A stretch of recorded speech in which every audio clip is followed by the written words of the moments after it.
ഡോക്ടറാകാനുള്ള ചിരകാല മോഹം സാക്ഷാത്കരിക്കാൻ മകൾക്കൊപ്പം നീറ്റ് പരീക്ഷ എഴുതി 47കാരനായ പിതാവ്. മലപ്പുറം സ്വദേശിയായ മുഹമ്മദ് അലി സഖാഫിയാണ് മകൾ ഫാത്തിമ സനിയയ്ക്കൊപ്പം ഇത്തവണ മെഡിക്കൽ പ്രവേശന പരീക്ഷയായി നീറ്റ് എഴുതിയത്. 30 വർഷം മനസ്സിൽ കൊണ്ടു നടന്ന സ്വപ്നം സാക്ഷാത്കരിക്കാനുള്ള തയ്യാറെടുപ്പിലാണ് ഈ 47കാരൻ. പഠിച്ചിരുന്ന കാലത്ത് പ്രീ ഡിഗ്രി 3rd ഗ്രൂപ്പ് ആയതിനാൽ നീറ്റ് എഴുതാൻ വേണ്ടി മാത്രം കഴിഞ്ഞ വർഷം Kottakkal Vidyabhavan senior secondary English സ്കൂളിൽ നിന്ന് +2 സയൻസ് പരീക്ഷ എഴുതി പാസ്സായി. തുടർന്ന് നീറ്റ് പ്രവേശന പരീക്ഷയ്ക്ക് തയ്യാറെടുക്കുന്ന മകൾക്കൊപ്പം പിതാവും പരീക്ഷയ്ക്കായുള്ള തയ്യാറെടുപ്പുകൾ ആരംഭിച്ചു.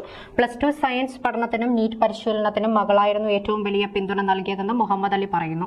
പരിശീലനത്തിനായി സ്വകാര്യ കോച്ചിംഗ് കേന്ദ്രങ്ങളെ ആശ്രയിക്കാനുള്ള സാമ്പത്തിക സ്ഥിതി ഇല്ലാത്തതിനാൽ വീട്ടിലിരുന്ന് പഠിച്ചാണ് പിതാവും മകളും പരീക്ഷയ്ക്ക് തയ്യാറെടുത്തത്.